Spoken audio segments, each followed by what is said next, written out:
ನಮಸ್ತೆ ಸ್ನೇಹಿತರೆ, ಇವತ್ತಿನ ಕ್ಲಾಸಲ್ಲಿ ನಾವು ಸಂವಿಧಾನ ವಿಷಯಕ್ಕೆ ಸಂಬಂಧಪಟ್ಟಂತಹ ಬಹು ಆಯ್ಕೆ ಪ್ರಶ್ನೆ ಉತ್ತರ ನಾವು ಡಿಸ್ಕಷನ್ ಮಾಡ್ಕೊಂಡು ಹೋಗೋಣ. ನೋಡಿ ಸ್ನೇಹಿತರೆ, KS ವಿಷಯಕ್ಕೆ ಸಂಬಂಧಪಟ್ಟಂತಹ 1998ರ ಮಾಡೆಲ್ ಕ್ವಶನ್ ಪೇಪರ್ ನಾವು ಇವತ್ತಿನ ವಿಡಿಯೋದಲ್ಲಿ ನಾವು ಡಿಸ್ಕಷನ್ ಮಾಡ್ತಾ ಇದ್ದೀವಿ. ಸೊ ಮುಂಬರುವಂತಹ ಕ್ಲಾಸಲ್ಲಿ ನಾವು 1998ರಿಂದ ಪ್ರೆಸೆಂಟಲ್ಲಿ ನಡೆದಿರುವಂತಹ ಎಲ್ಲ ಕಾಂಪಿಟೇಟಿವ್ರಲ್ಲಿ ಸಂವಿಧಾನ ವಿಷಯಕ್ಕೆ ಸಂಬಂಧಪಟ್ಟಂತಹ ಎಲ್ಲ ಬಹು ಆಯ್ಕೆ ಪ್ರಶ್ನೆ ನಾವು ಡಿಸ್ಕಷನ್ ಮಾಡ್ಕೊಂಡು ಹೋಗೋಣ. ಸೊ ಅದೇ ರೀತಿ please subscribe cat design in Kannada YouTube channel and I am Ramesh Chavan. So ಹಾಗಾದರೆ 1998ರಲ್ಲಿ ಕೇಳಿರುವಂತಹ ಮೊದಲನೇ ಪ್ರಶ್ನೆ ಹೀಗಿದೆ. ನೋಡಿ ಸ್ನೇಹಿತರೆ, ಕೆಳಗಿನವುಗಳಲ್ಲಿ ಯಾವುದು ಮೂಲಭೂತ ಹಕ್ಕಲ್ಲ ಅಂತೇಳಿ ಕೇಳಿದ್ದಾರೆ. ನೋಡಿ, ಕೆಳಗೆ 4 ಆಪ್ಷನ್ಸನ್ನು ಕೊಟ್ಟಿದ್ದಾನೆ. ಸೊ ಅವುಗಳಲ್ಲಿ ಯಾವುದು ಮೂಲಭೂತ ಹಕ್ಕಲ್ಲ ಅಂತೇಳಿ ಕೇಳಿದ್ದಾರೆ. ಸೊ ಆಪ್ಷನ್ಸ್ ಸಮಾನತೆಯ ಹಕ್ಕು ಅಂತೇಳಿ ಮೊದಲನೇ ಆಪ್ಷನ್ಸ್ ಕೊಟ್ಟಿದ್ದಾನೆ. And options B is given ಸ್ವಾತಂತ್ರ್ಯ ಹಕ್ಕು, ಆಸ್ತಿಯ ಹಕ್ಕು, ಆ್ಯಂಡ್ ಕೊನೆಯದಾಗಿ ಶೋಷಣೆಯ ವಿರುದ್ಧ ಹಕ್ಕು ಅಂತೇಳಿ ನಮಗೆ 4 ಆಪ್ಷನ್ಸನ್ನು ಕೊಟ್ಟಿದ್ದಾನೆ. ಸೊ ಹಾಗಾದರೆ ಇದಕ್ಕೆ ಸರಿಯಾದಂತಹ ಉತ್ತರ ಬಂದು ಆಸ್ತಿಯ ಹಕ್ಕು.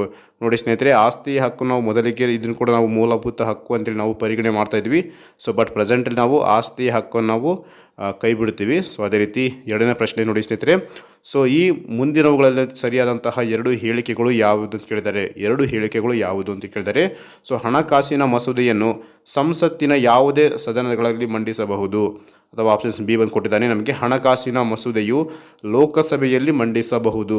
ಅದೇ ರೀತಿ ಸಿ ಹೇಳಿಕೆ ಬಂದು ಹಣಕಾಸಿನ ಮಸೂದೆಯ ಮಂಡನೆಯ ಮುನ್ನ ರಾಷ್ಟ್ರಪತಿಯವರು ಒಪ್ಪಿಗೆ ಪಡೆಯಲು ಅಗತ್ಯವಿದೆ ಅಂತೇಳಿ ಕೊಟ್ಟಿದ್ದಾರೆ. ಆ್ಯಂಡ್ ಕೊನೆಯ ಹೇಳಿಕೆ ಬಂದು ಸೊ ಯಾವುದೇ ಮಸೂದೆಯನ್ನು ಸ್ಪೀಕರ್ ಅವರು ಹಣಕಾಸಿನ ಮಸೂದೆ ಅಂತೇಳಿ ಹೆಸರಿಸಬಹುದು ಅಂತೇಳಿ ಕೊಟ್ಟಿದ್ದಾರೆ. ಸೊ ಈ 4 ಹೇಳಿಕೆಗಳು ನಾವು ಸಂಕೇತಗಳ ಮೂಲಕ ನಾವು ಆಯ್ಕೆ ಮಾಡಬೇಕು, ಯಾವುದು ಕರೆಕ್ಟ್ ಆಗಿದೆ ಅಂತೇಳಿ. ನೋಡಿ ಆಪ್ಷನ್ಸ್, ಸೊ ಎ ಮತ್ತು ಬಿ ಅಂತೇಳಿ ಕೊಟ್ಟಿದ್ದಾನೆ. ಆಪ್ಷನ್ಸ್ ಬಿ ಬಂದು ನಮಗೆ ಸಿ ಮತ್ತು ಡಿ. ನೋಡಿ ಇಲ್ಲಿ ಸಿಯಲ್ಲಿ ಬಿ ಮತ್ತು ಡಿ, ಸೊ ಅಲ್ಲಿ ಡಿ ಮಿಸ್ ಆಗಿದೆ ಆ್ಯಂಡ್ ಎ ಮಾತ್ರ ಅಂತೇಳಿ ಕೊಟ್ಟಿದ್ದಾನೆ. ಸೊ ಇದಕ್ಕೆ ಸರಿಯಾದಂತಹ ಉತ್ತರ ಬಂದು ಬಿ ಮತ್ತು ಡಿ ಸ್ನೇಹಿತರೆ. ನಾನು ಇಲ್ಲಿ ಟೈಪಿಂಗಲ್ಲಿ ಮಿಸ್ ಆಗಿದೆ. ನೋಡಿ ನಮಗೆ ಇಲ್ಲಿ ಬಿ ಮತ್ತು ಡಿ ಇದು 2 ಹೇಳಿಕೆಗಳೇನಿದೆಯಲ್ಲ, ಸೊ ಇವೆರಡು ಹೇಳಿಕೆಗಳು ಸರಿಯಾದಂತಹ ಉತ್ತರ. ಸೊ ಹಣಕಾಸಿನ ಮಸೂದೆಯು ಲೋಕಸಭೆಯಲ್ಲೇ ಮಂಡಿಸಬೇಕು. ಸೊ ಅದೇ ರೀತಿ ನಮಗಿಲ್ಲಿ ಡಿ ನಮಗಿಲ್ಲಿ ಮಿಸ್ ಆಗಿದೆ. ನೋಡಿ, ಯಾವುದೇ ಹಣಕಾಸಿನ ಒಂದು ಮಸೂದೆ ಏನಿರ್ತಲ್ಲ, ಸ್ಪೀಕರ್ ಅವರು ಹಣಕಾಸಿನ ಮಸೂದೆ ಅಂದರೆ ಯಾವುದೇ ಮಸೂದೆಯನ್ನು ಸ್ಪೀಕರ್ ಅವರು ಹಣಕಾಸಿನ ಮಸೂದೆ ಅಂತೇಳಿ ಕರೆಯಬಹುದು. ರೈಟ್, ನಮಗೆ ಇದಕ್ಕೆ ಸರಿಯಾದಂತಹ ಉತ್ತರ ಬಂದು ಬಿ. ಸೊ ಬಿ ಮತ್ತು ಡಿ ಹೇಳಿಕೆಗಳು, ಸೊ ಇವೆರಡು ಸರಿಯಾದಂತಹ ಹೇಳಿಕೆಗಳಾಗಿವೆ. ಸೊ ಅದೇ ರೀತಿ ಮೂರನೇ ಪ್ರಶ್ನೆಗೆ ಹೋಗೋಣ ಸ್ನೇಹಿತರೆ. ನೋಡಿ, ಭಾರತ ಸಂವಿಧಾನದ ಪೀಠಿಕೆಯಲ್ಲಿ ಪ್ರಿಯಾಂಬಲಲ್ಲಿ ಸಮಾಜವಾದಿ ಅಂದರೆ ಸೋಷಿಯಲಿಸ್ಟ್ ಮತ್ತು ಜಾತ್ಯತೀತ ಎಂಬ ಪದಗಳನ್ನು ಸೇರಿಸಿದ ತಿದ್ದುಪಡಿ ಯಾವುದು? ರೈಟ್, ಪ್ರಿಯಾಂಬಲಲ್ಲಿ ಅವೆರಡು ಪದಗಳನ್ನು ಸೇರಿಸಿದಂಥ ತಿದ್ದುಪಡಿ 41ನೇ ತಿದ್ದುಪಡಿ, ಅಥವಾ 42ನೇ ತಿದ್ದುಪಡಿ, ಅಥವಾ 45ನೇ ಶಾಸನ ತಿದ್ದುಪಡಿ, ಆ್ಯಂಡ್ ಕೊನೆಯದಾಗಿ ನಮಗೆ 46ನೇ ತಿದ್ದುಪಡಿ ಅಂತೇಳಿ ಕೊಟ್ಟಿದ್ದಾರೆ. ಸೊ ಹಾಗಾದರೆ ಇದಕ್ಕೆ ಸರಿಯಾದಂತಹ ಉತ್ತರ ಬಂದು 42ನೇ ತಿದ್ದುಪಡಿ. ನೋಡಿ ಸ್ನೇಹಿತರೆ, 42ನೇ ತಿದ್ದುಪಡಿ ನಮಗೆ ಪ್ರಿಯಾಂಬಲ್ ಪೀಠಿಕೆಯಲ್ಲಿ ಸಮಾಜವಾದಿ ಮತ್ತು ಜಾತ್ಯತೀತ ಎಂಬ ಪದಗಳು ಸೇರಿಕೆ ಮಾಡುತ್ತಾರೆ. ಸೊ ಅದೇ ರೀತಿ 4ನೇ ಪ್ರಶ್ನೆಗೆ ಹೋಗೋಣ ಸ್ನೇಹಿತರೆ. ನೋಡಿ, ಭಾರತ ಸಂವಿಧಾನದ 9ನೇ ಅನುಸೂಚಿ ಸೊ ಯಾವುದಕ್ಕೆ ಸಂಬಂಧಿಸಿದೆ? ರೈಟ್, ಸೊ 9ನೇ ಅನುಸೂಚಿ ಇದಕ್ಕೆ ಸಂಬಂಧಿಸಿದೆ. ರೈಟ್, ಆಪ್ಷನ್ಸ್ ಭಾಷೆ, ಪಂಚಾಯತ್ ರಾಜ್, ಭೂ ಸುಧಾರಣೆ ಮತ್ತು ರಾಜಕೀಯ ಪಕ್ಷಾಂತರ. ರೈಟ್, ಸೊ ಇದಕ್ಕೆ ಸರಿಯಾದಂತಹ ಉತ್ತರ ಬಂದು ಭೂ ಸುಧಾರಣೆ ಇದು ಸರಿಯಾದಂತಹ ಉತ್ತರವಾಗುತ್ತೆ. ನೋಡಿ ಸ್ನೇಹಿತರೆ, ಭಾರತ ಸಂವಿಧಾನದ 9ನೇ ಅನುಸೂಚಿ ಬಂದಾಗ ನಮಗೆ ಭೂ ಸುಧಾರಣೆ ಇದು ಸರಿಯಾದಂತಹ ಆಯ್ಕೆ. ಸೊ ಅದರಿಂದ 5ನೇ ಪ್ರಶ್ನೆ ನೋಡಿ, ಪಂಚಾಯತ್ ರಾಜ್ ವ್ಯವಸ್ಥೆಯಲ್ಲಿರುವಂತಹ ಒಂದು ಆಡಳಿತ ಪದ್ಧತಿ. ರೈಟ್, ಪಂಚಾಯತ್ ರಾಜ್ ವ್ಯವಸ್ಥೆಯಲ್ಲಿರುವಂತಹ ಆಡಳಿತ ಪದ್ಧತಿ. ಸೊ ಮೊದಲಿಗೆ ಗ್ರಾಮ, ಬ್ಲಾಕ್, ಜಿಲ್ಲೆ ಮತ್ತು ರಾಜ್ಯ ಮಟ್ಟಗಳಲ್ಲಿನ ಒಂದು 4 ಶ್ರೇಣಿ ಸ್ಥಳೀಯ ಸ್ವಯಂ ಆಡಳಿತ ಪದ್ಧತಿಯನ್ನು ಒಳಗೊಂಡಿದೆ. ಆ್ಯಂಡ್ ಆಪ್ಷನ್ಸ್ ಬಿ ಕೊಟ್ಟಿದ್ದಾನೆ ನಮಗೆ, ಗ್ರಾಮ ಮಟ್ಟದಲ್ಲಿನ ಒಂದೇ ಶ್ರೇಣಿಯ ಒಂದು ಸ್ವಯಂ ಆಡಳಿತ ವ್ಯವಸ್ಥೆಯನ್ನು ಹೊಂದಿದೆ, ಅಥವಾ ಗ್ರಾಮ ಮತ್ತು ಬ್ಲಾಕ್ ಮಟ್ಟಗಳಲ್ಲಿನ 2 ಶ್ರೇಣಿ ಸ್ಥಳೀಯ ಸ್ವಯಂ ಆಡಳಿತ ಪದ್ಧತಿಯನ್ನು ಹೊಂದಿದೆ, ಅಥವಾ ಕೊನೆಯದಾಗಿ ಗ್ರಾಮ, ಬ್ಲಾಕ್ ಮತ್ತು ಜಿಲ್ಲೆ ಮಟ್ಟಗಳಲ್ಲಿನ 3 ಶ್ರೇಣಿಯ ಬ್ಲಾಕನ್ನು ಸೊ ಆಡಳಿತ ವ್ಯವಸ್ಥೆಯನ್ನು ಹೊಂದಿದೆ. ಸೊ ಇದಕ್ಕೆ ಸರಿಯಾದಂತಹ ಉತ್ತರ ಬಂದು 4ನೇದು ಡಿ ಸರಿಯಾದಂತಹ ಉತ್ತರ ಆಗುತ್ತೆ.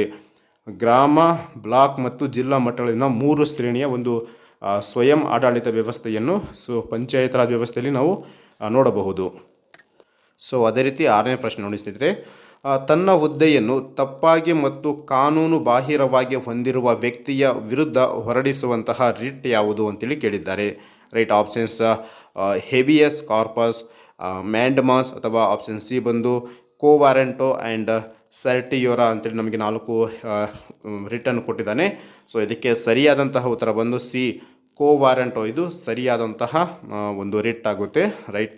ಸೊ ಅದೇ ರೀತಿ 7ನೇ ಪ್ರಶ್ನೆಗೆ ಹೋಗೋಣ ಸ್ನೇಹಿತರೆ. ನೋಡಿ, ಕೇಂದ್ರ ಶಾಸನಗಳ ಮತ್ತು ರಾಜ್ಯ ಶಾಸನಗಳ ನಡುವೆ ಒಂದು ವಿವಾದ ಉದ್ಭವದಾಗ ನಮಗೆ ಕೇಂದ್ರ ಶಾಸನ ಸ್ಥಿರವಾಗಿರುತ್ತೆ, ಅಂದರೆ ಕೇಂದ್ರ ಶಾಸನವು ನಮಗೆ ಜಯಗೊಳಿಸುತ್ತೆ. ಇದಕ್ಕೆ ಅವಕಾಶ ಮಾಡಿಕೊಟ್ಟಿರುವಂತಹ ಭಾರತ ಸಂವಿಧಾನದ ಅನುಚ್ಛೇದ ಯಾವುದು ಅಂತೇಳಿ ಕೇಳಿದ್ದಾರೆ, ರೈಟ್.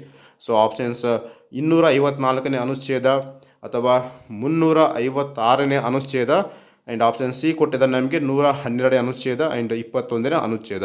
ನೋಡಿ ಸ್ನೇಹಿತರೆ, ಹಾಗಾದರೆ ಇದಕ್ಕೆ ಸರಿಯಾದಂತಹ ಉತ್ತರ ಬಂದು 254ನೇ ಅನುಚ್ಛೇದ ಇದು. ಸೊ ನಮಗೆ ಕೇಂದ್ರ ಶಾಸನ ಒಂದು ಸ್ಥಿರವಾಗಿರುವಂತೆ ನಮಗೆ ಈ ಒಂದು ಅನುಚ್ಛೇದ ಮಾಡಿದೆ.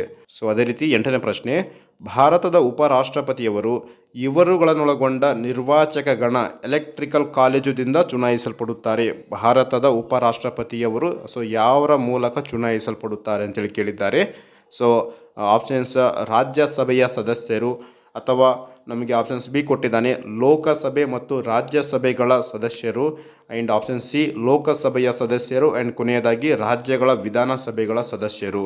ಸೊ ನೋಡಿ ಸ್ನೇಹಿತರೆ, ಹಾಗಾದರೆ ಇದಕ್ಕೆ ಸರಿಯಾದಂತಹ ಉತ್ತರ ಬಂದು ಲೋಕಸಭೆ ಮತ್ತು ರಾಜ್ಯಸಭೆಗಳೆರಡ ಒಂದು ಸದಸ್ಯರನ್ನೊಳಗೊಂಡಂಥ ಸೊ ಇವರ ಒಂದು ಮೂಲಕ ಉಪರಾಷ್ಟ್ರಪತಿಯವರು ಆಯ್ಕೆಯಾಗುತ್ತಾರೆ. ಸೊ ಅದೇ ರೀತಿ 9ನೇ ಪ್ರಶ್ನೆಗೆ ಹೋಗೋಣ ಸ್ನೇಹಿತರೆ. ನೋಡಿ, 311ನೇ ಅನುಚ್ಛೇದದ ಪ್ರಕಾರ ಸೇವೆಯಿಂದ ಯಾದೃಚ್ಛಿಕವಾಗಿ ಅಂದರೆ ಅನುಚಾರವಾಗಿ ತೆಗೆದುಹಾಕುವುದರ ವಿರುದ್ಧ ಸೊ ನೀಡುವ ಒಂದು ಸಂವಿಧಾನಾತ್ಮಕ ರಕ್ಷಣೆ ಸೊ ಇವರುಗಳಿಗೆ ಅನ್ವಯಿಸಲಾಗುತ್ತದೆ ಅಂತೇಳಿ ಕೇಳಿದ್ದಾರೆ. ಸೊ ಯಾರಿಗೆ ಅನ್ವಯಿಸುತ್ತೆ?